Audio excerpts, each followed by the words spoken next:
In previous video we see the mitochondria and plastid. Today we see the next organelle is present in cytoplasm. It is a ribosome.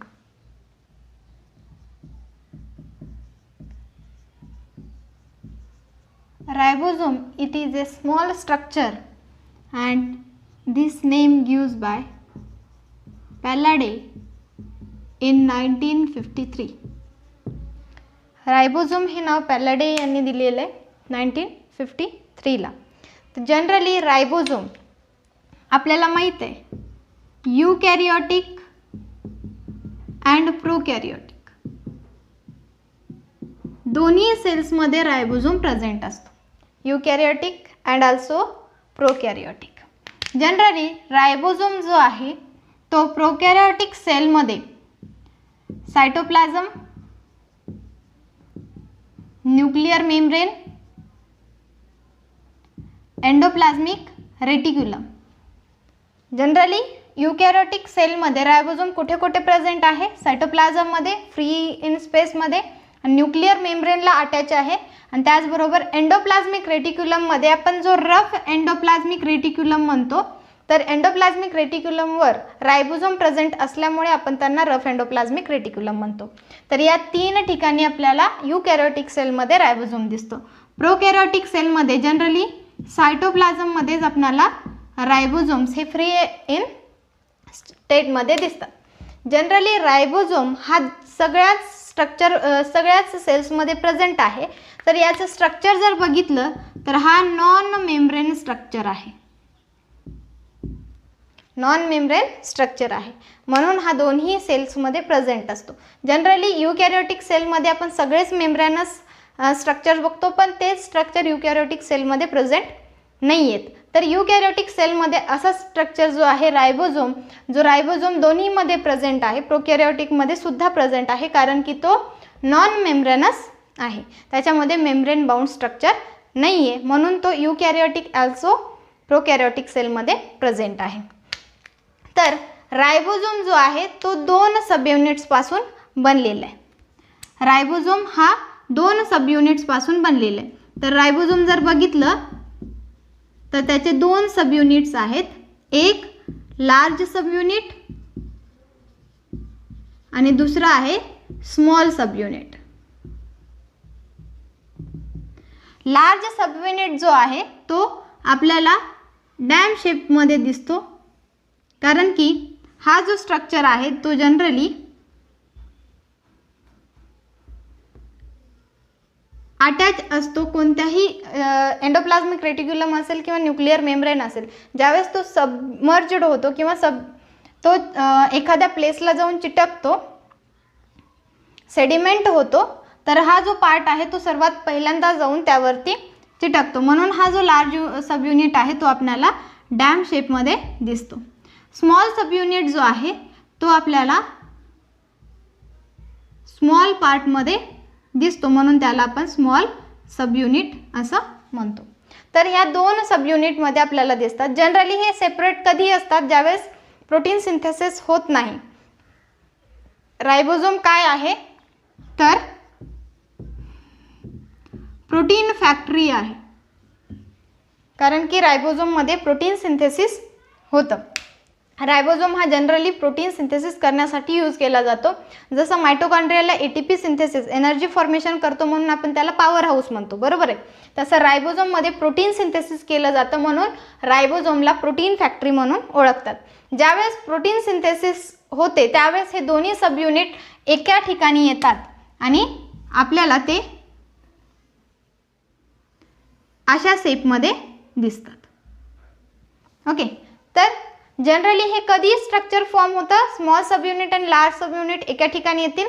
ज्यावेळेस protein सिंथेसिसचं work असेल त्यावेळेस हे दोन्ही sub unit एका ठिकाणी येतात आणि तो आपल्याला एक फुल रायबोझोम तयार दिसतो. पण जनरली काहीच वर्क नसेल, प्रोटीन सिंथेसिस होत नसेल तर हे दोन्ही सेपरेट असतात, लार्ज सब युनिट आणि स्मॉल सब युनिट. तर जनरली आता यूकॅरियोटिक सेलमध्ये आणि प्रोकॅरियोटिक सेलमध्ये जो रायबोझोम आहे त्याच्यामध्ये काय डिफरन्स आहे तो आपण पाहणार. तर यूकॅरियोटिक सेलमध्ये आणि प्रोकॅरियोटिक सेलमध्ये काय डिफरन्स आहे तो आपण पाहणार. तर जनरली रायबोझोम हा 2 सेल्समध्ये आपल्याला आढळतो, युकॅरियोटिक सेल आणि त्याचबरोबर प्रोकॅरियोटिक सेल. ओके, तर युकॅरियोटिक सेलमध्ये जनरली तो 80S टाईपचा असतो आणि प्रोकॅरियोटिक सेलमध्ये तो 70S टाईपचा असतो. आता हे S काय आहे, तर S म्हणजे सेवेटबर्ग्स युनिट किंवा त्याला दुसरं नाव आहे sedimentation coefficient. Okay, generally S means Svedberg's unit किंवा सेडिमेंटेशन कोइफिशियंट. स्वेटबर्ग्स युनिट हा काय आहे, तर ज्यावेळेस सेडिमेंटेशनचा रेट वाढतो, रेट जो आहे त्याला ते मेजर केलं जातं. सेडिमेंटेशन रेट किंवा स्वेटबर्ग्स युनिट म्हणजे काय, तर 1S is equal to 10⁻13 second इतका रेट असतो 1 युनिटचा. स्वेटबर्ग्स युनिटमध्ये जो काही सेडिमेंटेशन रेट आहे, म्हणजे न्यूक्लिअर मेम्ब्रेन असेल किंवा एंडोप्लाझ्मिक रेटिक्युलम असेल किंवा जे काही फ्री स्पेस आहेत, पण जनरली जो काही न्यूक्लिअर मेम्ब्रेनवर आणि एंडोप्लाझ्मिक रेटिक्युलमवर जे सबमर्ज होणारे जे काही युनिट आहेत, सेडिमेंट होणारे, त्यांचा जो रेट आहे तो किती आहे हे मेजर करण्यासाठी आपण या युनिटचा यूज करतो, ज्याला स्वेटबर्ग्स युनिट किंवा सेडिमेंटेशन कोइफिशियंट असं म्हणतात. सेडिमेंटेशन कोइफिशियंट जो आहे तो जनरली फक्त न्यूक्लिअर मेम्ब्रेन आणि एंडोप्लाझ्मिक रेटिक्युलमच्या वेळेस काउंट केला जातो. तर हा जो S टाईप आहे तो आपण पाहिला. तर जनरली युकॅरियोटिक सेलमध्ये 80S आहे आणि प्रोकॅरियोटिक सेलमध्ये 70S टाईपचे रायबोझोम्स असतात. तरीही आपण जो काही रायबोझोम आहे तो 2 याच्यापासून बनलेला, एक RNA आणि प्रोटीन. जनरली रायबोझोम्स कशापासून बनलेला आहे, तर RNA आणि प्रोटीन्स पासून बनलेला आहे. तर जो काही युकॅरियोटिक सेल आहे त्याच्यामधले जे रायबोझोम 80S टाईपचे आहेत, याचे सुद्धा 2 पार्ट्स तयार होतात. एक स्मॉल सब युनिट, आपल्याला माहित आहे रायबोझोम हा 2 युनिट्स पासून बनलेला, एक स्मॉल आणि दुसरा लार्ज सब युनिट. 80S मध्ये स्मॉल सब युनिट आणि लार्ज सब युनिट तयार होतो. तसाच प्रोकॅरियोटिक सेलमध्ये सुद्धा 2 युनिट फॉर्म होतात, एक स्मॉल आणि दुसरा लार्ज. तर हा जो 80S आहे तो फुल 1 रायबोझोम आपण पकडतो. तर या फुल रायबोझोम आहे त्याचे 2 सेपरेट भाग होतील, एक स्मॉल आणि एक लार्ज. त्याच्यानुसार याचं जे काही सेडिमेंटेशन आहे ते सुद्धा डिस्ट्रीब्यूट होतं. तर स्मॉल सब युनिट जो आहे याच्यामध्ये total 40S sub unit form होतो आणि इथे 60S सब युनिट फॉर्म होतो. तुम्ही याला जर ॲडिशन केले तर 100 होतो आणि इथे 18 आहे. याचा आणि त्याचा काहीच संबंध नाही आहे की 80 आहे तर 40-40 झालं पाहिजे किंवा 40 असेल तर 50-30 झालं पाहिजे. याच्याशी काही देणं घेणं नाही आहे, कारण की ज्यावेळेस सेडिमेंटेशन रेट बघतो त्याच्यानुसार याचा जो युनिट आहे त्याच्या रेटनुसार हे सब युनिट डिस्ट्रीब्यूट होतात. आणि हा जो सब युनिटमध्ये डिस्ट्रीब्युशन होतं हे स्वेटबर्ग्स युनिटसुद्धा डिस्ट्रीब्यूट होतात. याच्याशी याचा जर ॲडिशनशी संबंध घेतला तर तो काहीच लागू होत नाही. त्याच्यामुळे ज्यावेळेस हे एकत्र असतील, स्मॉल आणि लार्ज सब युनिट एकत्र असतील तर सेडिमेंटेशन रेट जो आहे तो 80S असेल आणि ज्यावेळेस आपण त्यांना सेपरेट करतो त्यावेळेस तो सुद्धा डिस्ट्रीब्यूट होतो. तर स्मॉल सब युनिटसाठी 40S आहे आणि लार्ज सब युनिटसाठी 60S आहे. तसंच 70Sला जर आपण प्रोकॅरियोटिक सेलमध्ये स्मॉल सब युनिट आणि लार्ज सब युनिट यांचा सेडिमेंटेशन रेट सेपरेट घेतला तर स्मॉल सब युनिटसाठी 30S तयार होतो आणि लार्ज सब युनिटसाठी 50S तयार होतो. ओके, त्याचबरोबर रायबोझोम जो आहे तो RNA आणि प्रोटीनपासून बनलेला आहे, बरोबर आहे. तर RNA आणि प्रोटीनपासून बनलेले असताना याच्यानुसार यांच्यामध्ये किती कंटेंट असतो ते सुद्धा आपल्याला पाहायचं आहे. तर याच्यामध्ये अगोदर RNA किती असतात ते पाहू आणि त्याच्यानंतर प्रोटीन्स किती आहेत. तर हा जो स्मॉल सब युनिट बनलेला आहे त्याच्यामध्ये RNA जो आहे तो 16Sचा आहे आणि जे प्रोटीन्स आहेत ते हा युकॅरियोटिक सेलमधला आहे तो 18S पासून बनलेला आहे आणि याच्यामध्ये जे काही प्रोटीन्स आहेत ते 33 प्रोटीन्स आहेत. तर हा जो सब युनिट बनलेला आहे स्मॉल सब युनिट, त्याच्यामध्ये RNAचा जो आहे तो 80S टाईपचा आहे आणि प्रोटीन जो आहे 33 प्रोटीन्सपासून हा स्मॉल सब युनिट बनलेला आहे. तर लार्ज सब युनिट जो आहे टोटल जर प्रोटीन्स बघितले तर प्रोटीन्स 50 प्रोटीन्स आहेत.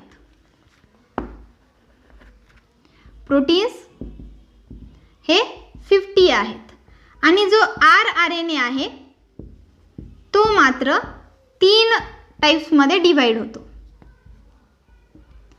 तर सर्वात पहिला जो आहे तो 20S टाइपचा आहे, 28S टाइपचा आहे. सेकंड जो आहे 5.8Sचा आहे आणि थर्ड वन जो आहे तो 5Sचा आहे. ओके, तर याच्यामध्ये तीन जे 60S मध्ये जो सब युनिट आहे RNA ह्या 3 गोष्टीपासून बनलेला आहे, तो 80S, 5.S अँड 5S. हा जर युकॅरियोटिक सेल बघितला तर याचे 2 डिव्हिजन आपण बघितले, एक small sub unit and second one large sub unit. Small sub unit जो आहे तो 80S या RNA पासून बनलेला आहे आणि प्रोटीन किती आहे 33. लार्ज सब युनिट हा 60Sचा आहे, त्याच्यामध्ये 2 कंटेंट बघितले RNA आणि प्रोटीन. पण जो RNA आहे तो 3 टाइप्समध्ये डिवाइड होतो, तो 20S and 5.S and 5S आणि प्रोटीन्स किती आहेत लार्ज सब युनिटमध्ये 50. तर आता प्रोकॅरियोटिक सेलमध्ये सुद्धा स्मॉल आणि लार्ज डिस्ट्रीब्यूट होतात. तर स्मॉल जो आहे याच्यामध्ये सुद्धा कंटेंटनुसार RNA जो आहे तो 60S टाईपचा आहे आणि प्रोटीन जे आहेत 21 प्रोटीन इतकं त्याचं कंटेंट आहे. तर लार्ज सब युनिट पुन्हा डिस्ट्रीब्यूट होतो.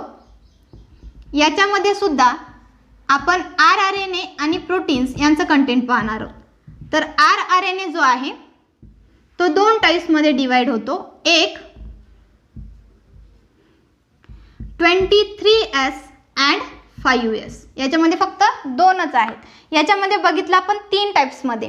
ओके, तर याच्यामध्ये 2 आहेत RNA 23S अँड 5S आणि जर प्रोटीन बघितलं तर ते 34 प्रोटीन्सचे आहेत. ओके, तर टोटल प्रोटीन्सचं कंटेंट जे आहे त्याच्यानुसार आपण त्याला डिस्ट्रीब्यूट केले.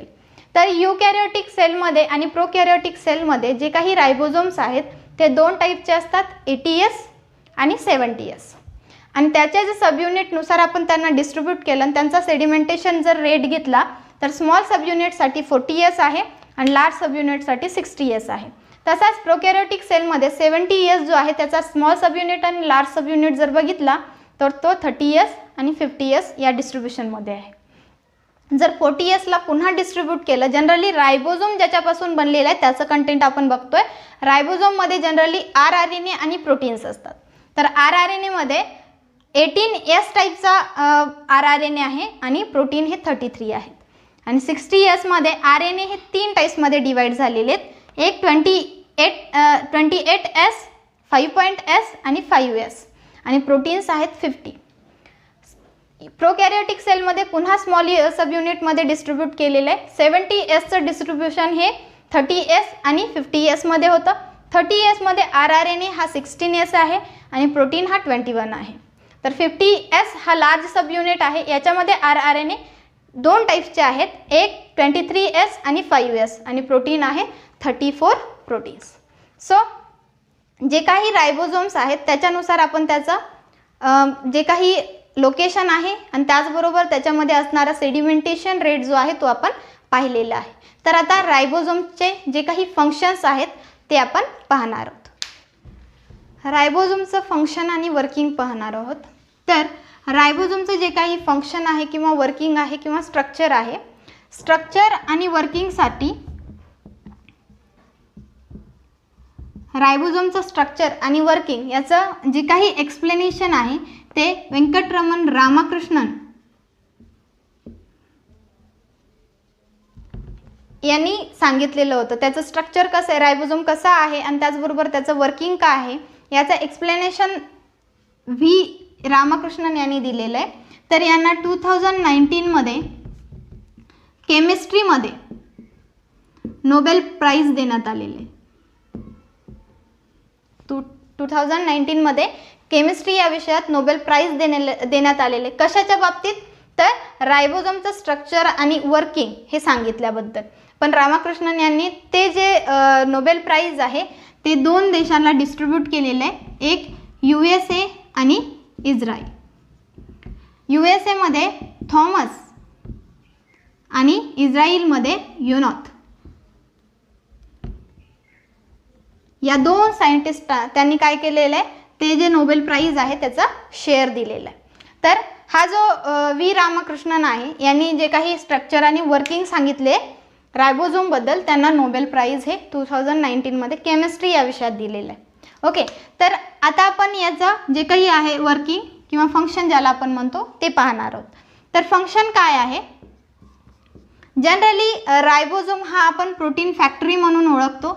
म्हणून रायबोझोमचं मेन फंक्शन काय आहे तर प्रोटीन सिंथेसिस आहे. Protein synthesis protein is a chain of amino acid.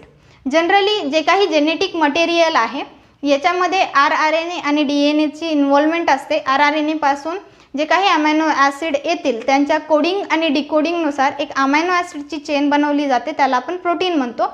आणि हे कोण करतं तर रायबोझोम करतो. तर प्रोटीन सिंथेसिस हा पुढे चॅप्टर आहेच तुम्हाला, तरीही तुम्हाला याचं फंक्शन करण्यासाठी मी शॉर्टमध्ये सांगते.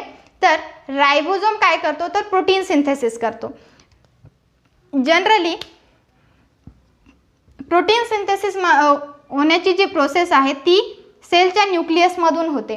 न्यूक्लियसमध्ये असणारा जो DNA आहे त्याच्यापासून एक सिंगल स्टँडर्ड mRNA तयार होतो आणि mRNAवरती कोडिंग आणि डिकोडिंग्स असतात.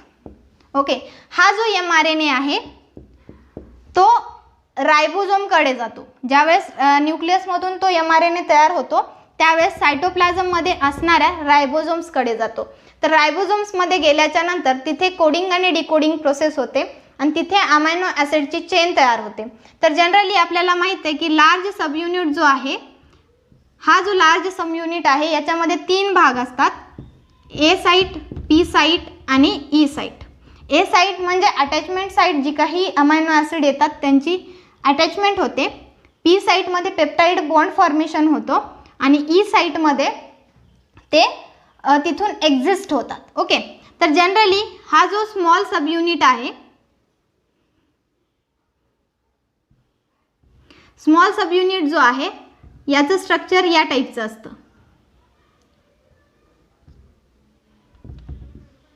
ओके, तर हा जो स्ट्रक्चर आहे या स्ट्रक्चरच्या ठिकाणी mRNA हा अटॅच होतो.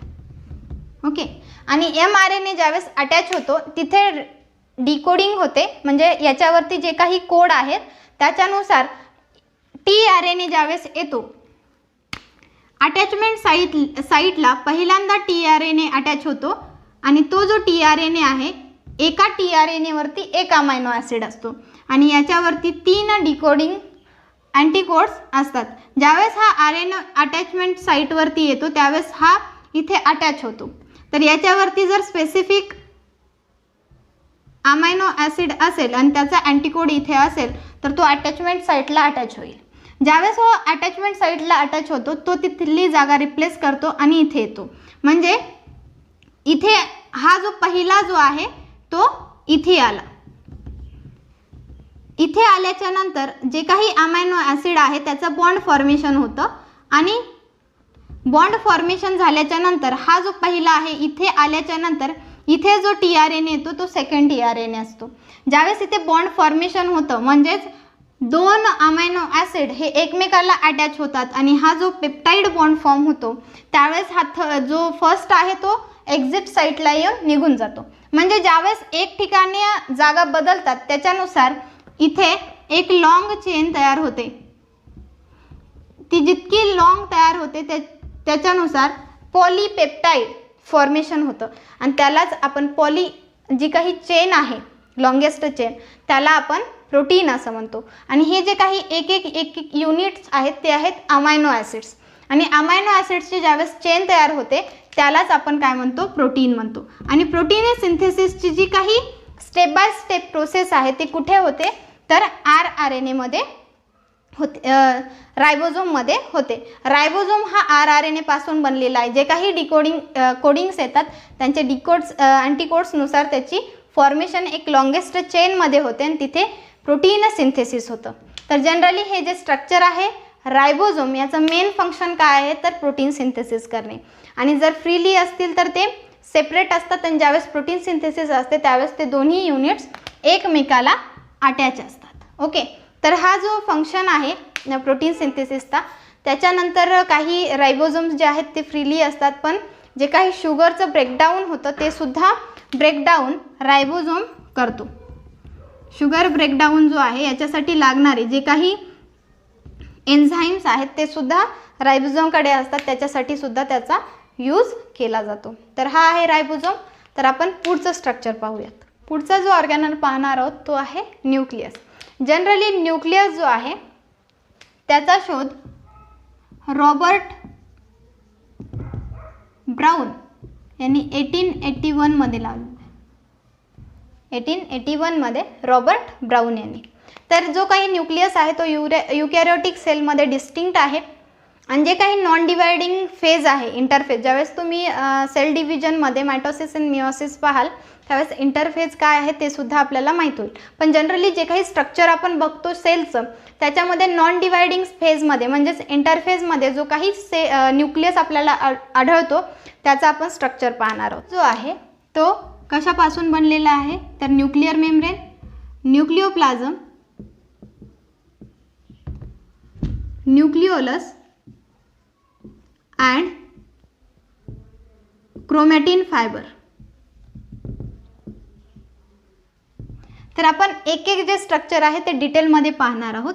तर सर्वात पहिल्यांदा न्यूक्लियर मेम्ब्रेन. न्यूक्लियर मेम्ब्रेन हे जे स्ट्रक्चर आहे ते जनरली आपण सेलच्या मध्ये जो काही स्ट्रक्चर बघतो फक्त न्यूक्लियसचा भाग बघणार आहोत. तर न्यूक्लियर मेम्ब्रेन हे डबल स्ट्रक्चर आहे, डबल मेम्ब्रेन स्ट्रक्चर आहे. तर तो 2 मेम्ब्रेन पासून बनलेला आहे.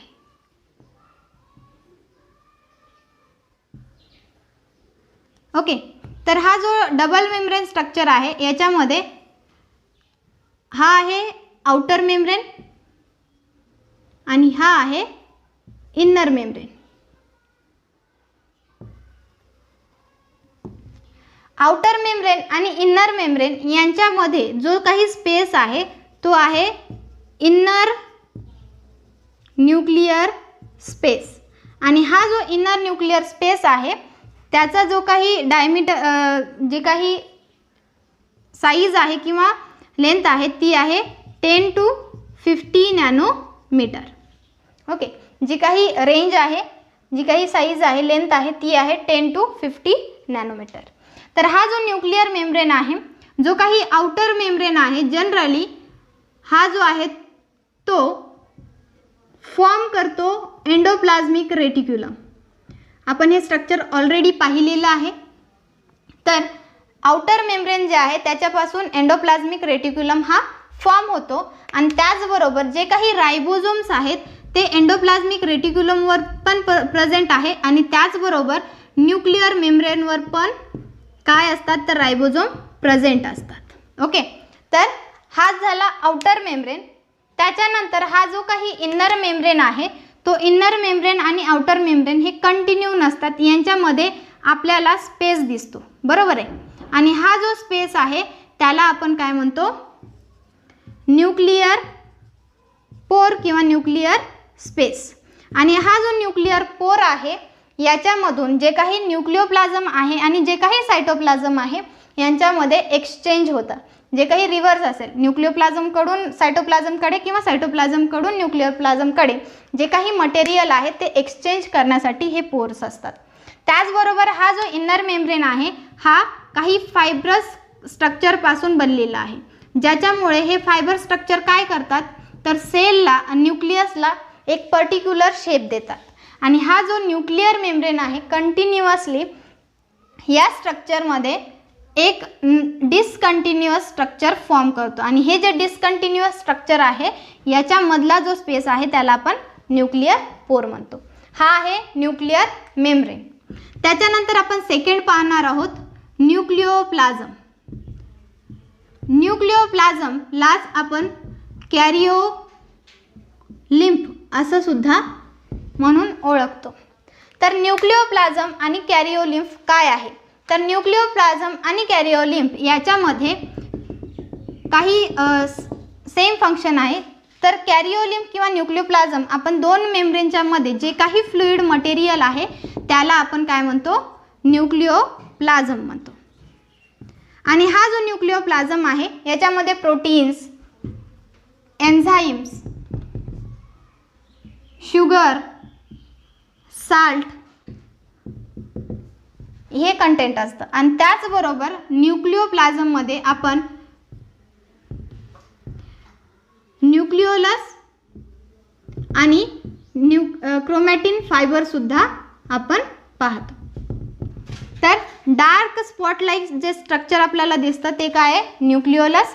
आणि एक थिन फायबर लाईक स्ट्रक्चर जे आपल्याला पाहायला भेटतं, जे की आपण आयडेंटिफाय करू शकत नाही इतकं थिन असतं, त्याला आपण काय म्हणतो? Chromatin network. हा आहे न्यूक्लिओलस आणि हा आहे क्रोमॅटिन फायबर.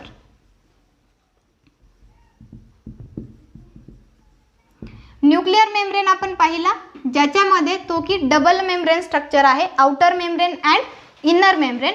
आउटर मेम्ब्रेन हा जो आहे तो एक स्ट्रक्चर फॉर्म करतो, तो आहे endoplasmic reticulum.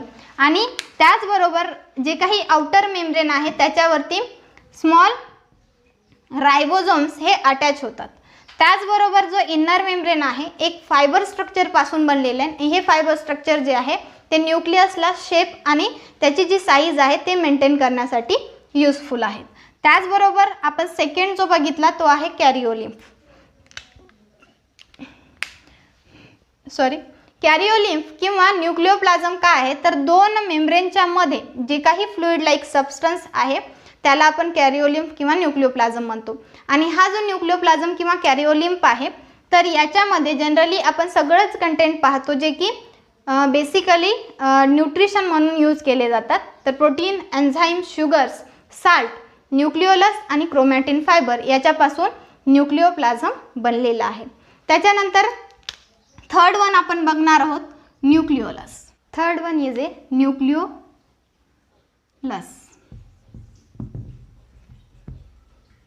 Nucleolus, it is a dark stain-like structure. It is located in nucleoplasm. Nucleolus is made up of rRNA and ribosomal protein. Nucleolus is made up of rRNA and ribosomal protein. Generally nucleolus हा rRNA पासून आणि रायबोझोमल proteins पासून बनलेला आहे. आणि हा dark स्टेन like structure जो डार्क दिसतो तो न्यूक्लिओप्लाझममध्ये लोकेटेड आहे. आणि न्यूक्लिओलसला generally it's best known as a site of ribosome biosynthesis. Nucleolus पासून रायबोझोम्स हे फॉर्म होतात.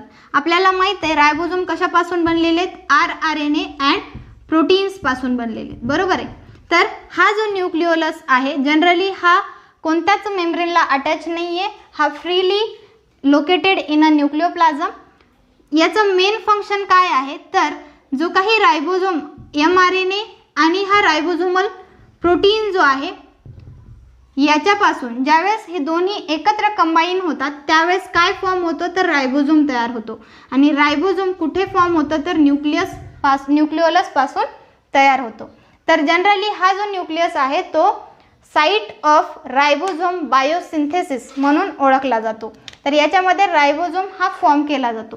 तर याचे जी काही साईज आहे किंवा नंबर्स आहेत हे व्हॅरीज आहेत, जशी ॲक्टिव्हिटी आहे त्याच्यानुसार याचा जो साईज आहे तो चेंज होत राहतो. फॉर एक्झाम्पल ऊसाइट, जो काही ऊसाइट आहे फिमेल ऊसाइट, त्याच्यामध्ये जर आपण बघितलं तर जो काही न्यूक्लियसमधला न्यूक्लिओलस आहे तो खूप लार्ज साईजचा आहे.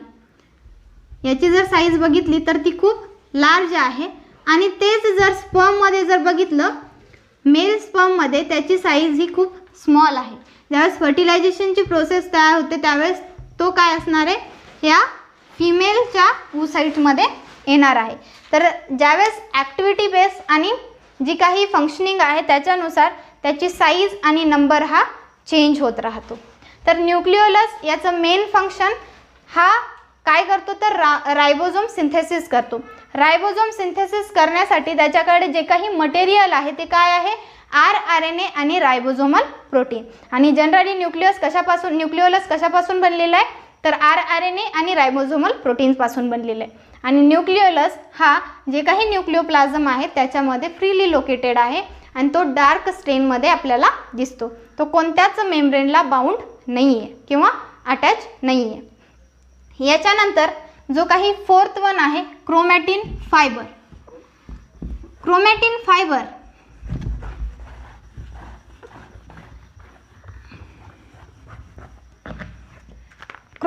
फायबर जे की आपण या ठिकाणी बघतो, हा जो थ्रेड लाईक स्ट्रक्चर दिसतोय तो आहे क्रोमॅटिन फायबर. क्रोमॅटिन फायबर हा थिन स्ट्रक्चर आहे. ज्यावेळेस नॉन डिवायडिंग सेल्समध्ये आपण पाहतो त्यावेळेस तो थिन स्ट्रक्चर असतो, पण ज्यावेळेस त्यांचं जेव्हा डिवायडेशन करतो जनरली त्यावेळेस तो कंडेन्स फॉर्ममध्ये आपल्याला दिसतो. तर हा जो काही क्रोमॅटिन फायबर आहे जनरली तो कशापासून बनलेला आहे किंवा काय कंटेंट असतात, तर DNA, RNA and proteins. Chromatin फायबरमध्ये काय काय असतं, DNA, RNA अँड प्रोटीन्स. आणि प्रोटीन्स दोन टाईपचे असतात, एक histone protein and non histone protein. Generally chromatin fibre हा 3 कंपोनंट्सपासून बनलेला आहे, DNA, RNA अँड प्रोटीन्स. तर जो काही प्रोटीन आहे ते दोन टाईपचे आहेत, एक हिस्टोन प्रोटीन आणि दुसरा नॉन हिस्टोन प्रोटीन. तर हा जो काही जो काही क्रोमॅटिन फायबर आहे जनरली याच्यामध्ये जर कंटेंट आपण इतर बघितलेलंच आहे, त्याच्या लेस आर मोरमुळे त्याचे डिफरन्शिएशन होतं किंवा ॲक्टिव्हिटी चेंज होते. कंटेंटच्या बेसिसनुसार त्याचे दोन टाईप्स पडतात, एक मोर DNA अँड लेस जर प्रोटीन असेल तर हा जो DNA आहे तो ॲक्टिव्ह DNA असतो. DNA कसा आहे, ॲक्टिव्ह आहे. तर त्याला आपण काय म्हणतो, क्रोमॅटिन. त्याला आपण काय म्हणतो, क्रोमॅटिन. आणि जर more protein and less DNA असेल तर हा जो DNA आहे तो इनॲक्टिव्ह फॉर्ममध्ये असतो आणि त्याला आपण म्हणतो हेटेरोक्रोमॅटिन. ओके. तर जनरली जे काही स्ट्रक्चर आहे क्रोमॅटिन फायबर, जे की आपण न्यूक्लिओप्लाझममध्ये जे काही नॉन डिवायडिंग सेल्समध्ये थिन स्ट्रक्चर असतं त्याला आपण क्रोमॅटिन फायबर म्हणतो. आणि हा जो क्रोमॅटिन फायबर आहे तो DNA, RNA आणि प्रोटीनपासून बनलेले. प्रोटीनमध्ये दोन आहेत, histone and non histone protein. तर हे जे काही प्रोटीन आणि DNA आहे यांच्या कंटेंटनुसार आपण त्यांना दोन टाईप्समध्ये डिवाइड करतो. मोर DNA असेल आणि लेस प्रोटीन असेल तर DNA हा ॲक्टिव्ह असतो, त्याला आपण यूक्रोमॅटिन म्हणतो. जर मोर प्रोटीन्स असतील आणि लेस DNA असेल तर तो इनर्ट किंवा इनॲक्टिव्ह असतो, त्याला आपण हेटेरोक्रोमॅटिन म्हणतो. जनरली हा जो स्ट्रक्चर आहे तो नॉन डिवायडिंग फॉर्ममध्ये ज्यावेळेस आपण क्रोमॅटिन फायबर बघतो त्यावेळेसचा आहे. पण ज्यावेळेस आपण डिवायडिंग फेजेसमध्ये ज्यावेळेस बघतो, फॉर एक्झाम्पल मेटाफेजमध्ये जर आपण त्यांना पाहिलं तर हा जो स्ट्रक्चर आहे तो कंडेन्स्ड होतो आणि कंडेन्स फॉर्ममध्ये आपल्याला हा पर्टिक्युलर क्रोमोझोम टाईपमध्ये आपल्याला दिसतो. सेंट्रोमियर अँड लोब्स याच्यामध्ये आपल्याला क्रोमोझोम हा दिसतो. क्रोमॅटिन फायबर ज्यावेळेस कंडेन्स होतो त्याचं फॉर्मेशन कशामध्ये होतं, क्रोमोझोममध्ये होतं. आणि ते आयडेंटिफिकेशनसाठी आपल्याला मेटाफेज जर पाहिली तर त्यावेळेस ती आपल्याला व्यवस्थित दिसते. आणि हा जो क्रोमोझोम आहे तो क्रोमॅटिन फायबर्सचा पार्ट आहे. आणि हा जो क्रोमोझोम आहे जनरली ईच अँड एव्हरी ऑर्गॅनिझममध्ये त्याच्यानुसार ते व्हॅरी आहे. प्रत्येक ऑर्गॅनिझममध्ये वेगवेगळे नंबर्स ऑफ क्रोमोझोम्स आहेत. तर फॉर एक्झाम्पल जर आपण ह्युमनमध्ये जर बघितलं तर ह्युमनमध्ये 46 क्रोमोझोम्स असतात. Each cell having a 46 chromosome. तर ह्युमन सेलमध्ये जनरली 46 क्रोमोझोम प्रेझेंट असतात. तर हा जो क्रोमोझोम आहे, जनरली हा जो न्यूक्लियस आहे, तर न्यूक्लियस रॉबर्ट ब्राउन यांनी 1881 मध्ये ते डिस्क्राईब केलेलं आहे. त्याच्यामध्ये आपण न्यूक्लिओलस ज्यावेळेस पाहिलं तर तो नॉन डिवायडिंग सेलमधला न्यूक्लियस आपण स्टडी केलेला आहे. याच्यामध्ये न्यूक्लिअर मेम्ब्रेन जो की 2 मेम्ब्रेन डबल मेम्ब्रेनपासून बनलेला आहे. Outer membrane endoplasmic reticulum form होतो आणि हा जो इनर मेम्ब्रेन आहे तो फायबर स्ट्रक्चरपासून बनले, ज्याच्यामुळे स्पेसिफिक शेप हा न्यूक्लियसला येतो. त्याच्यामध्ये एक स्पेस आहे, त्याला आपण न्यूक्लिअर पोर किंवा न्यूक्लिअर स्पेस म्हणतो. आणि जो न्यूक्लिअर पोर आहे ज्याच्यामुळे काय होतं तर exchange of nucleoplasm to cytoplasm आणि सायटोप्लाझम टू न्यूक्लिओप्लाझम, जे काही कंटेंट आहे मटेरियल आहे ते एक्सचेंज केलं जातं. जनरली न्यूक्लिअर मेम्ब्रेनचं मेन फंक्शन काय आहे तर सायटोप्लाझम आणि न्यूक्लिओप्लाझम या दोघांना तो काय करतोय, सेपरेट करतोय. हे मेन फंक्शन न्यूक्लिअर मेम्ब्रेनचं आहे. Nucleoplasm generally fluid like substance जो की न्यूक्लिअर मेम्ब्रेनच्या मध्ये असतो, ज्याच्यामध्ये प्रोटीन, वॉटर, मिनरल, साल्ट, त्याच्यानंतर न्यूक्लिओलस क्रोमॅटिन फायबर आपण पाहतो. त्याच्यामध्ये थर्ड वन जर बघितला, न्यूक्लिओलस जनरली RNA आणि रायबोझोमल प्रोटीनपासून बनलेला आहे. RNA आणि रायबोझोमल प्रोटीन्स या 2 कंटेंट्सपासून न्यूक्लिओलस बनलेला आहे. त्याच्या फंक्शननुसार त्याची साईज व्हॅरी होत जाते. त्याच्यामध्ये हा जो आहे त्याचं मेन फंक्शन काय आहे तर तो रायबोझोम फॉर्म करतो. RNA आणि रायबोझोमल प्रोटीन ज्यावेळेस एकत्र येतात, गेट टुगेदर, त्यावेळेस काय होतो, रायबोझोम फॉर्म होतो. म्हणून न्यूक्लिओलसला आपण काय म्हणतो, साईट ऑफ रायबोझोमल बायोसिंथेसिस. ओके. त्याच्यानंतर fourth one chromatin fibre. Chromatin fibre it is a thread like structure, thin structure and it is made up of DNA, RNA and protein. Proteins are divided into 2 parts, histone and non-histone protein. पण जो chromatin fibre आहे तो सुद्धा 2 टाइप्समध्ये divide केला जातो. मोर DNA and less protein, it's called as a euchromatin and it is a DNA is a active in form. More protein, less DNA is an inactive or inert form. It is called as a heterochromatin. आणि जो काही chromatin fibre आहे तो dividing फेजेसमध्ये आपण जर पाहिलं तर तो काय होतो, कंडेन्स्ड होतो. आणि ज्यावेळेस तो कंडेन्स्ड होतो त्यावेळेस तो क्रोमोझोम जो स्ट्रक्चर आहे ते आपल्याला व्यवस्थित आयडेंटिफाय करता येतं. आणि प्रत्येक ऑर्गॅनिझममध्ये त्याच्यानुसार वेगवेगळे क्रोमोझोम नंबर्स आहेत. जसं एक्झाम्पलमध्ये आपण ह्युमनमध्ये 46 बघितलं, क्रॅबमध्ये 200, असे व्हॅरी होत जातात आणि सगळ्यामध्ये वेगवेगळे क्रोमोझोम नंबर्स आहेत. तर आता न्यूक्लियसचं मेन जर फंक्शन पाहिलं तर जनरली मेन फंक्शन न्यूक्लिओलसमध्ये जनरली जेनेटिक इन्फॉर्मेशन पूर्णपणे इन्क्लुडेड आहे. DNA हा प्रेझेंट आहे, म्हणजे जेनेटिक मटेरियल किंवा जेनेटिक इन्फॉर्मेशन ही न्यूक्लियसमध्ये आहे. म्हणून तो जो मेन फंक्शन प्ले करतो तो आहे हेरिडिटी अँड व्हेरिएशन.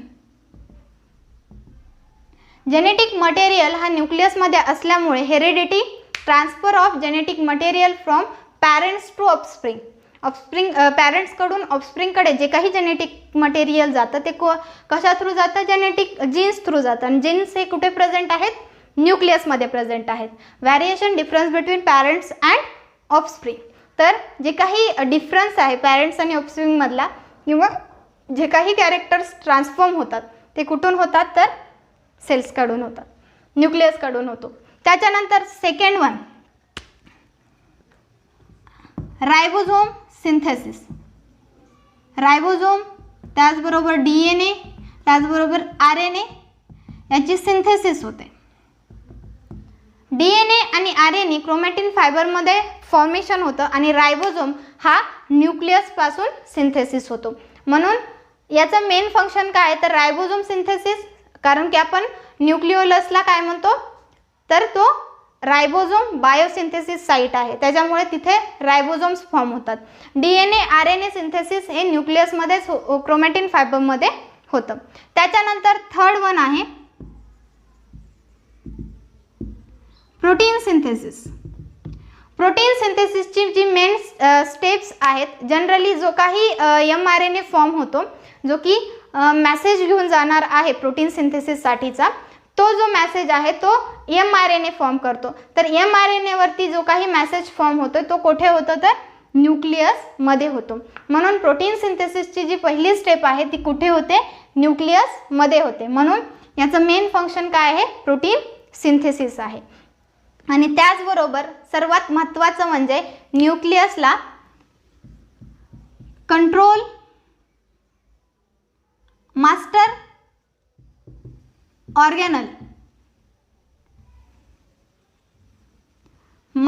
ऑर्गॅनली म्हणून ओळखलं जातं. का? कारण की जे काही फंक्शन्स आहेत, heredity and variation, it is the important function to play nucleus. Ribosome, RNA and DNA is also synthesis by nucleus and protein synthesis also play by nucleus. These are the main functions. त्याचबरोबर sale division सुद्धा, जी काही sale division जी होते त्याच्यामध्ये सुद्धा न्यूक्लियसचा main role असतो. त्याच्यामध्ये असणारे chromatin fibres जे आहेत त्याच्यानुसार ते कंडेन्सेस फॉर्ममध्ये एकमेकापासून सेपरेट होऊन एक नवीन सेल्स फॉर्म करण्याची जी काही प्रोसेस आहे ते सुद्धा न्यूक्लियसपासून होते. त्याच्यामध्ये पूर्ण सेल येतो पण न्यूक्लियस सुद्धा इम्पॉर्टंट आहे. म्हणून ह्या ज्या काही फंक्शन्स आहेत त्या सेलच्या इम्पॉर्टंट फंक्शन्स आहेत, म्हणून त्याला मास्टर ऑर्गॅनल म्हणून ओळखलं जातं. सेलमधले जे काही इम्पॉर्टंट फंक्शन्स आहेत ते प्ले कोण करतो? तर न्यूक्लियस करतो. म्हणून न्यूक्लियसला मास्टर ऑर्गॅनल किंवा कंट्रोल युनिट ऑफ सेल म्हणून सुद्धा ओळखलं जातं. मास्टर ऑर्गॅनल किंवा control unit of cell. Okay, तर न्यूक्लियस हा सर्वात महत्त्वाचा आहे आणि त्याचबरोबर जे काही मेन फंक्शन्स तो प्ले करतो त्याच्यावरून त्याला वेगवेगळे नाव दिलेले आहेत. मास्टर ऑर्गॅनल म्हणून किंवा कंट्रोल युनिट ऑफ सेल म्हणून सुद्धा ओळखलं जातं. तर न्यूक्लियस हा खूप महत्त्वाचा आहे आणि तो कशापासून बनलेला आहे? तर न्यूक्लिअर मेम्ब्रेन, न्यूक्लिओप्लाझम, न्यूक्लिओलस आणि क्रोमॅटिन फायबर. तर हा न्यूक्लियस जो आहे तो सर्वात महत्त्वाचा रोल प्ले करतो इन अ